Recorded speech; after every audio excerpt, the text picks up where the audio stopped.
So welcome to the Sheffield Sunday as Bill sees it meeting. This is a main share meeting. And today it is with great pleasure and much gratitude that we welcome Karen V from Germany, who's come to share for about 40 minutes, after which we'll open up for general sharing, or if you'd like to ask a question. Karen, it is fantastic to have you here, and the floor is yours. Thank you, Sky. My name is Karen, and I am an alcoholic. And I want to start by saying I appreciate the space that is held here on this platform by fellows in this program. It is no small feat to put this on every week, and the behind the scenes do not go unappreciated. I also appreciate the invitation and the audience. My aim today is hopefully to say something that will help somebody else. I want to start by saying that, I'm nervous, and I know that comes from my ego, and that comes from me caring what you think. But if my aim is simply to be helpful and it's simply to tell you what I used to be like and what has happened and what I'm like now, then, I don't need to rely on a lie. I can just tell you what happened. I love words, but I don't know that I'm a great storyteller. But I'm going to attempt to, to the best of my ability to tell my story. And I will start by saying that I chose this reading because to me, it's a perfect display of the balance that I'm trying to achieve in my life between walking in the material world of, food and possessions and things that, make this modern life possible. And on the other hand, living a spiritual life, which is one that I can't touch physically, and is one that I didn't even know existed prior to arriving. So let me back up and say that I have a sobriety date. It is the 10th of February, 2013. It is the only one I have, and it's the only one I hope to ever have.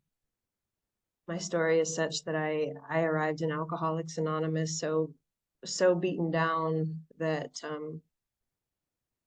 that date is the only one I've needed to have.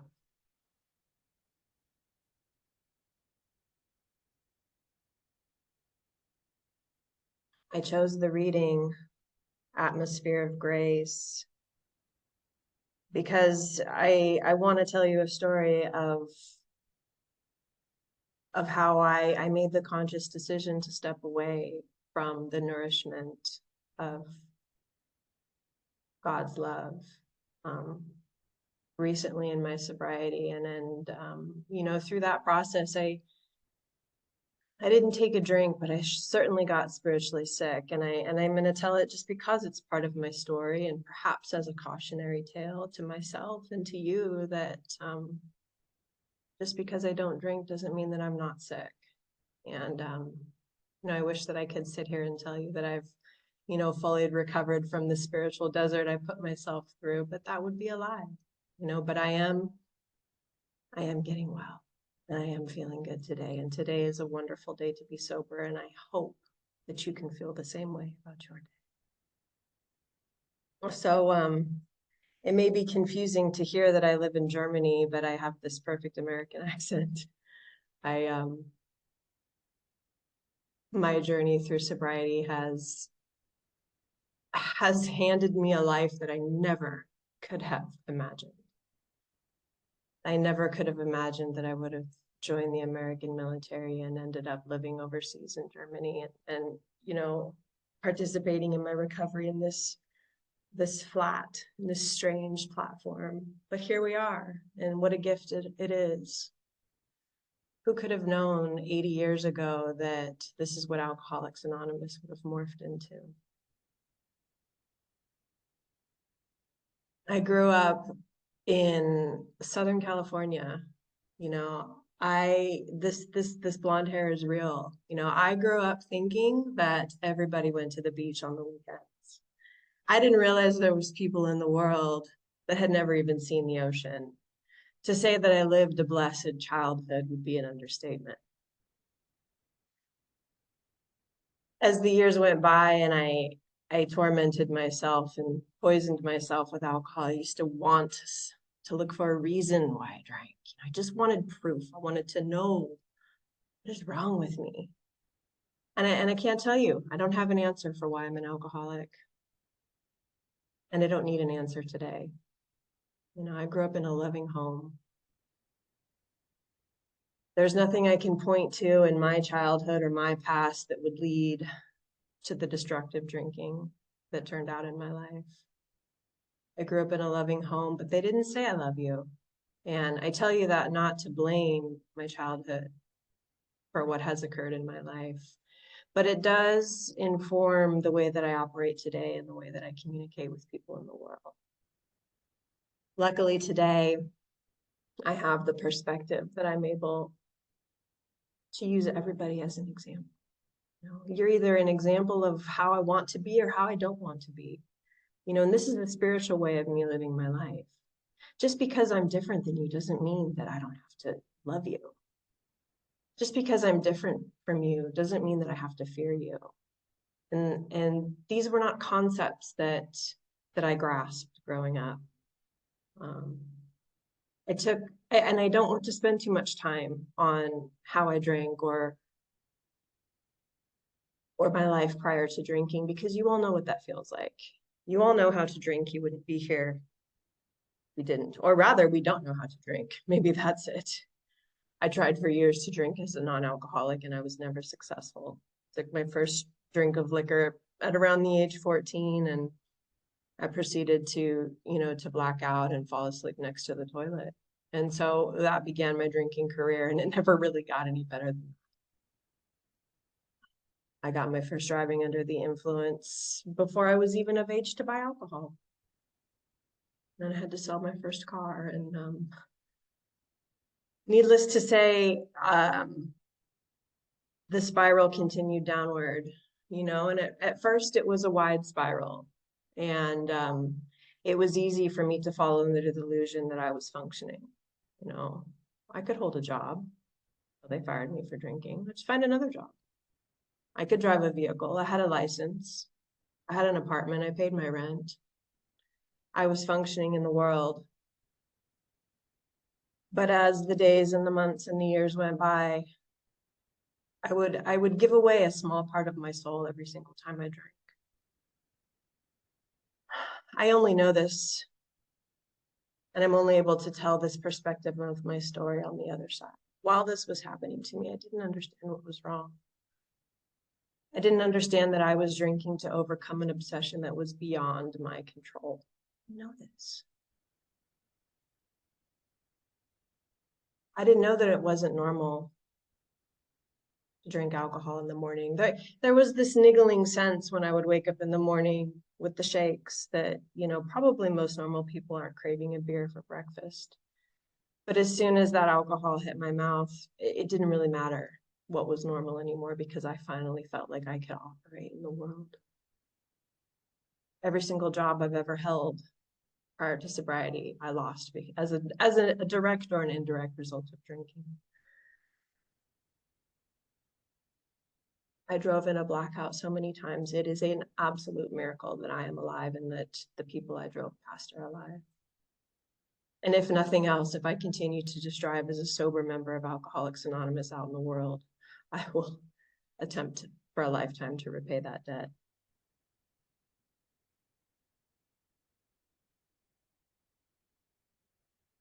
I used to make drinks to drive in the car. How insane is that? The spiral got really steep for me when I got my second driving under the influence. And my license was taken away in a very serious way. And I was so indignant. I was so entitled that I really thought that driver's license was my right. I didn't realize that it was a privilege that was given to people who earned it. I thought it was my right. And I thought that it was stolen from me instead of me handing it away. And so all of a sudden, all of these circumstances occurred where I couldn't drive a vehicle I lost my job as a result of drinking, was collecting unemployment. And I was sentenced to these educational classes, if you will, where once a week I would have to sober up enough and ride my bicycle for miles to the neighboring town to sit in these classes where an alcoholic would try to teach us, me and other offenders, if you will, that maybe we had a problem with drinking. It's astonishing to me that I spent months sitting in these rooms, listening to information given to me about alcoholism, and I didn't hear one word of it. Wasn't ready. I wasn't in enough pain. All I could think about sitting in that room, sweating out whatever I had drunk the night before, all I could think about was, when is this class going to end so I can drink?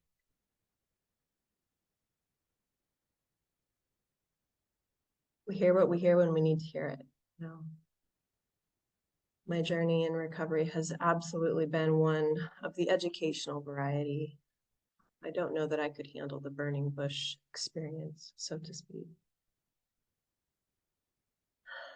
Too much information, and I tend to close up.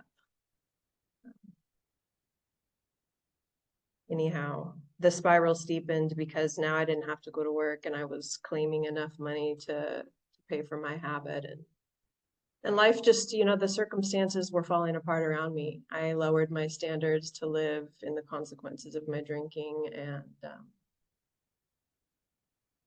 I didn't know what I was doing at the time, but I was pulling geographics, and I would move, trying to run away from my problems, and I found myself there every single time. In the last year of my drinking, I lived in 3 different states. I hit rock bottom on my 30th birthday, and I was living in a town where I didn't know anybody. I was just outside of Phoenix, Arizona. Well, I knew one person, and I fell under the delusion that if you loved me enough, I'd be able to love myself. Like I said, I am only able to tell you the perspective of the story on the other side. At the time, I didn't know how much I hated myself. I didn't know the drink was poisoning me and was leading me towards the death of my own choosing. I didn't know that I was an alcoholic, even though at the end of my drinking, I had to struggle to make a fit last week. I was living on whiskey, and I was a sad state. And so I followed this man that I had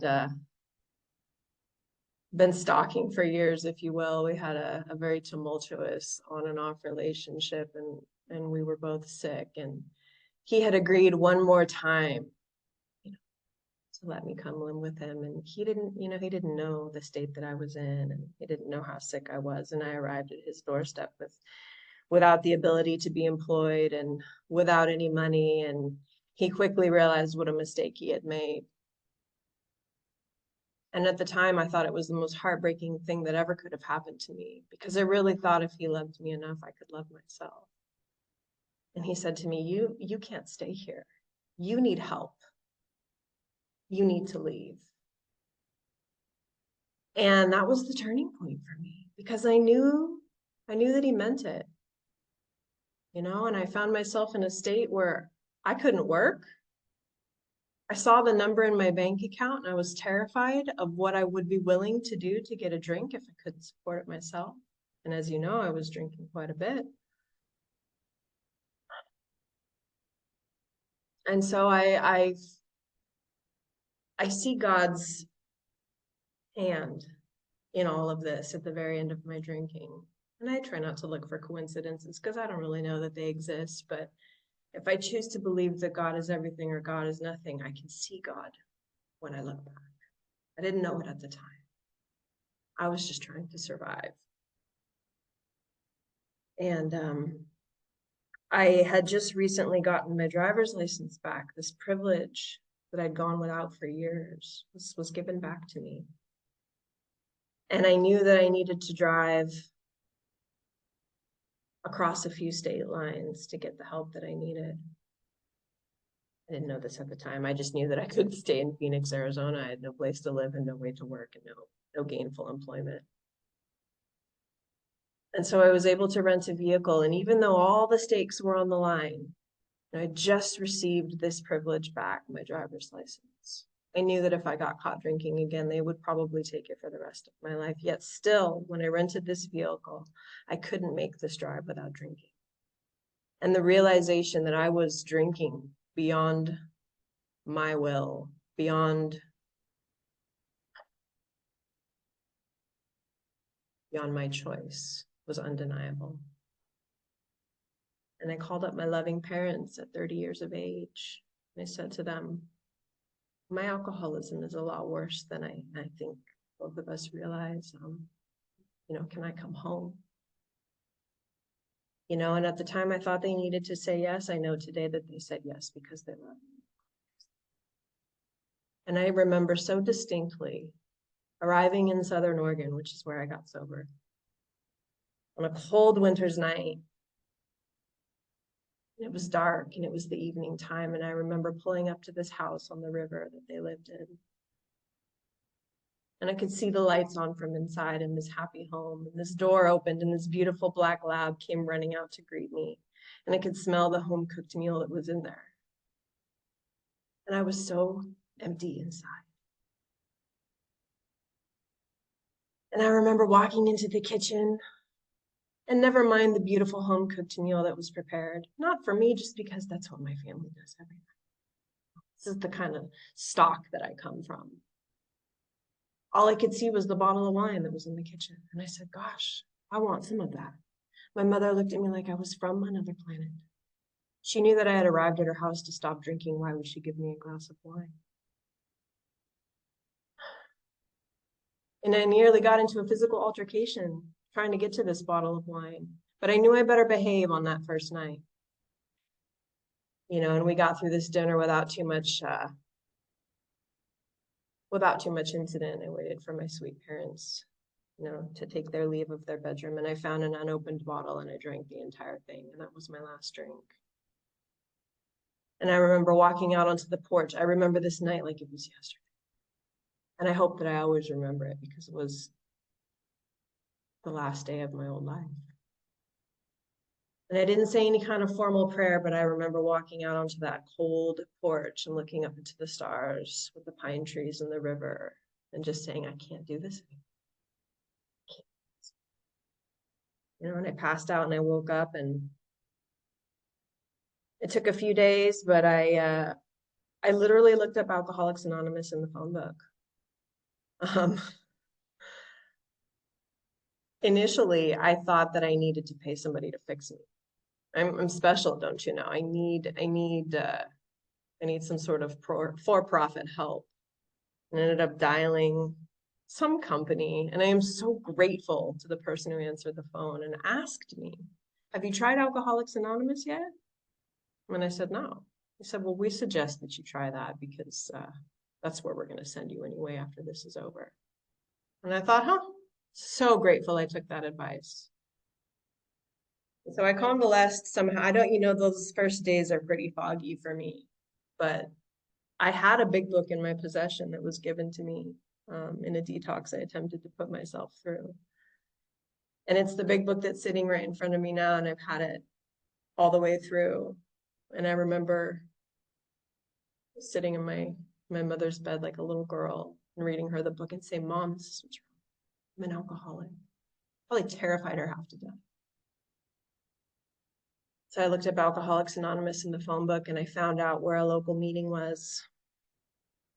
And I got up the courage to ask my father to drop me off at this random church on some strange block while he ran errands. And I walked into that church and up those stairs, and I sat down and I introduced myself as an alcoholic. And I knew that it was true. And from that day until today, I've learned what it means when I say my name is Karen and I'm an alcoholic. What it means for me is that I have a spiritual sickness. And back to the reading, I can run and eat all the broccoli and sleep all the hours that I want. But if I do not address this spiritual illness, I will drink. And in the beginning, you know, I knew that I needed to find a sponsor, and my early recovery was one of a lot of pink clouds and joy. I was so sick when I first arrived that I couldn't even hardly walk a mile. You know, I hadn't had real nutrition in my life for years. And so the rapid health that I regained was very exciting for me. And I discovered, I discovered coffee again. I'm a true lover of coffee. I discovered coffee and a good night's sleep and fresh air and good food and cardiovascular health. And I started to seek these things out in addition to finding a sponsor and working the steps. And so the growth for me in my first year was really rapid. And I was on fire. You know, I'd like to tell you I'm still on fire, but not like I was in that first year. I got sober in an amazing community of women that looked into my eyes at 30 years sober. And the calm that they exuded was so attractive to me because I could sit still for an hour, but inside I was a tornado. And I could hardly look you in the eyes unless you were a woman. And they told me that it was going to be okay. And they walked me through the steps. And I, regained the ability to drive a vehicle.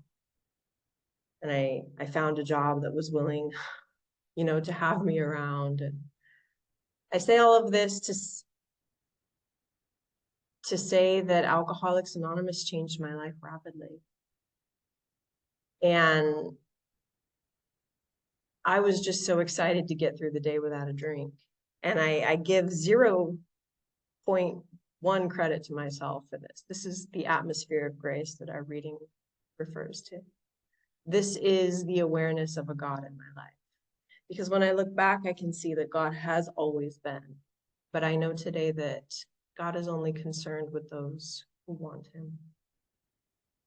Or rather, my awareness of God is only there if I want it. These rooms are filled with people who want to be sober. If these rooms were filled with people that needed to be sober, we would be bursting at the seams and there wouldn't be any room. It's easy for me to have the idea that a sober alcoholic is a common thing. I'm in this room with almost 100 people. It's easy to think that a sober alcoholic is the norm, but it's not. Most alcoholics die. I so easily could have been one of them, and it's not up to me to figure out why I was saved. Why am I sober and the next person isn't? The why doesn't matter. Why I'm an alcoholic doesn't matter. What do I do with this information? Knowledge of my condition will not keep me sober. And I've already wasted too much time telling you about my drinking. But I want to tell you about an experience that is more recent in my recovery, like where I stepped away from the nourishment of God's love. What does it say? The vitally needed support. I didn't realize that I was depriving my emotions of vitally needed support.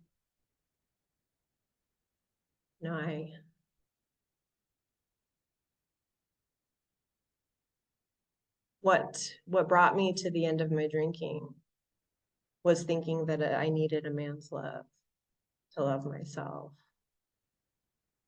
And finally, through working the steps, I realized that self-love and God's love are all that I need. And once I attained some level of self-love, and trust me, this is a wavering line, but I met a man who I call my husband today, and if ever there was a saint, he's one of the closest I've ever found. And I could spend an hour explaining to you the life that we've lived in sobriety, but we can sing his praises another day. But I found the ability to commit my life to somebody. And through that, the decisions that we've made have brought me into gainful employment with the military. And I find myself living in Germany, and I tell you this to say that I got sober in the United States with a very strong community. And I want to live life on life's terms. You know, I want to adventure into the world. I know that if I stay sober and spiritually fit, that I can do anything. Right? And I knew logically that moving would be challenging. But I also knew that Alcoholics Anonymous would be anywhere that I went.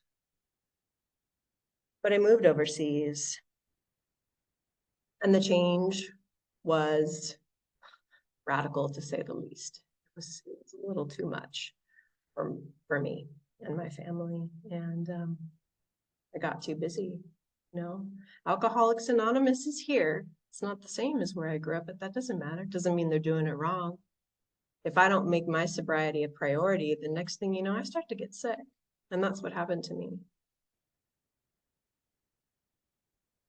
It happened slowly, and I wish I could tell you that I realized what was happening and I picked up the tools that were in my toolbox, as rusty as it was, right next to me. I wish I could tell you that I knew I was causing my family pain and I stopped immediately, but I didn't.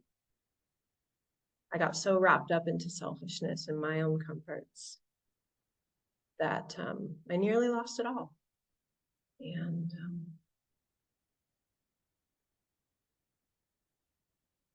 I didn't drink. And the crazy thing is, I didn't even want to drink. Somehow this obsession for alcohol, this idea that I'm going to fix my problems with alcohol, God has removed this from me. I know deep down into my toes 100% that I will never drink successfully again. And this knowledge and this gift of the obsession being removed, I believe, is what has kept me alive through this spiritual desert that I'm attempting to explain to you.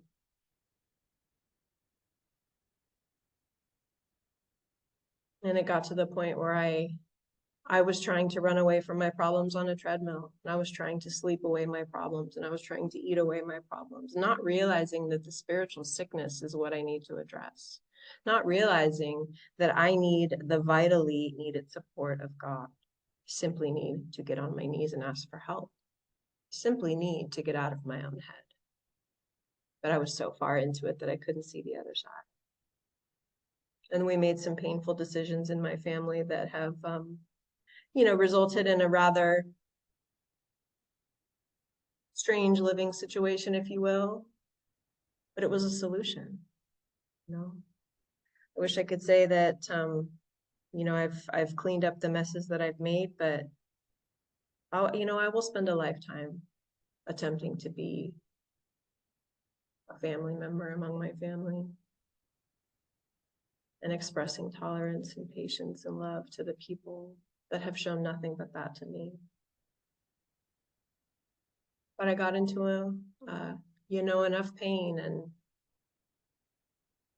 extended the patience of my husband to nearly a breaking point where I finally started to do the right thing, and at the end of last year, I logged into another meeting. And I wish I could say I went to a meeting and I felt better. But what I've learned in my recovery, as I said, is the educational variety. My sobriety is one of discipline. These small or incremental changes that I've made over my life are the things that yield the largest results. I try and change everything all at once. I will become so overwhelmed that I will give up. But if I go to a meeting once and I share and I thank God that night, I do it again. Next thing you know, over the course of a week or a month, my spirit starts to change. And that is the place that I find myself in today. The spiritual desert that I put myself through is behind me now. And I have a sponsor today, and she knows that she's my sponsor, and we are working the steps. I work with a woman today who knows that I am her sponsor, and she wants this. She wants to be sober, just like I want to be sober. Not only do I want to be sober, I want to be useful. I wish that I could tell you that I wake up and I think of you. This is not my nature. I am an inherently selfish woman who thinks about her comforts most of the time. But I have examples in my life, like I told you. I have a husband who shows me what love is every single day. And I am eternally grateful to the examples in this program that I've had.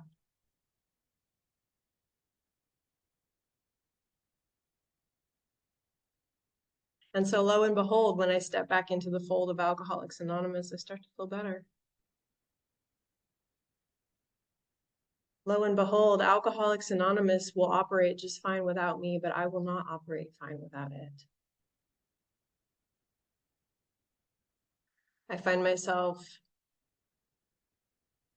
the last couple of weeks with a lot of anxiety and fear. And logically, I know what it's from. You know, I have fears about the future.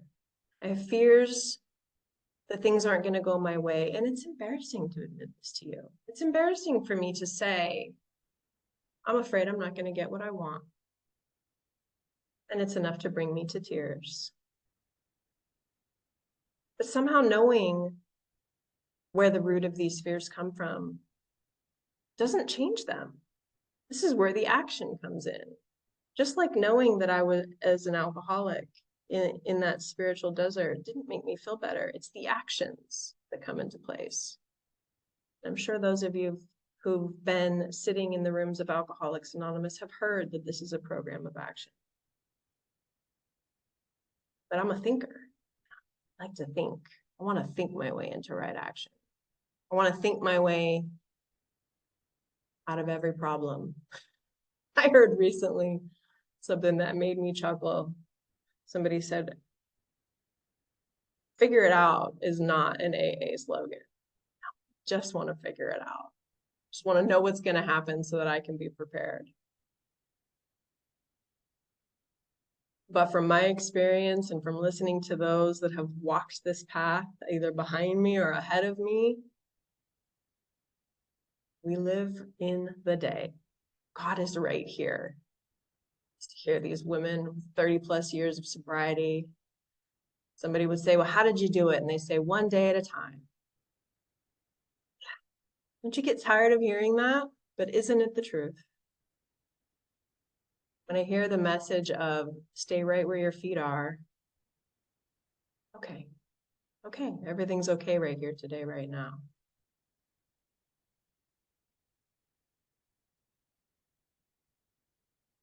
So how do I overcome the fears that I feel? I take those small incremental actions that don't seem like they're making a difference, but over time they do. If I pray for 10 years straight, you think when I get into trouble, I'm going to remember to pray? I'm not even going to need to remember to pray because it's already part of my discipline.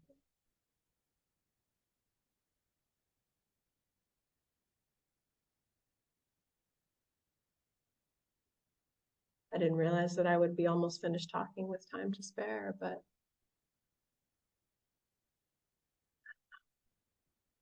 I'm here to tell you that I am a seeker. I believe that I will never find God, and I believe that it's not the point to find God. Just like when we read in How It Works, that God could and would if he were sought. All I need to do is look. If I have the idea that I just want God's help, I've already found the help. It is as far away as my fingertips.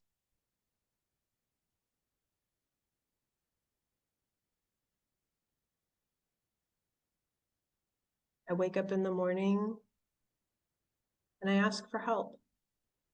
I'm not very specific in my prayers. A woman I have a lot of respect for, who lives a very challenging life in recovery, but has such a beautiful spirit about it. She says, honey, she's from the South. Honey, you just pray for willingness. And I say, and when I called her, you know, in spiritual pain and wanted her to fix me. And I said, but willingness for what? And she said, just willingness. And so I keep it that simple. The willingness to hear the message of a higher power today. I strive to be a person who looks to what they can bring into a situation versus what I can take. Because my whole life was just about, what can I get out of this? What can I get out of this man? What can I get out of this job? What can I get out of this? Man, did that lead me into a sad state. It's so paradoxical to me to think that if I think of you, the result will be peace. But isn't that the age-old adage of our program? The whole point of our literature is for me to be helpful to you and to those about me, regardless of whether they're an alcoholic.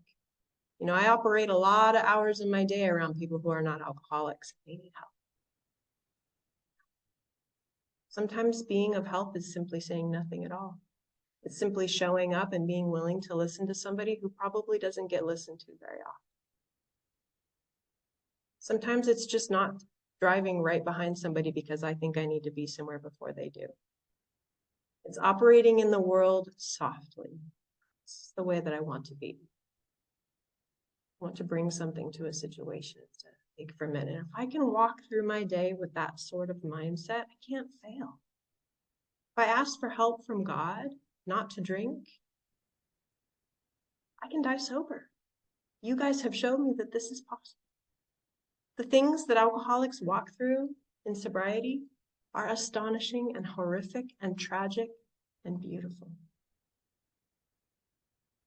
I could spend a lifetime telling you the experiences that I've had in sobriety, the amazing things that I've seen and felt and experienced, and they are of a spiritual nature. They don't come without pain. I'm not here to tell you that I've done this perfectly. I've hurt people in sobriety. But I want to fix it. You know? I want to clean it up. I want to do the right thing today. And that's why I show up when I'm asked. You know, and what an honor it is to be asked to share my experience. My hope is that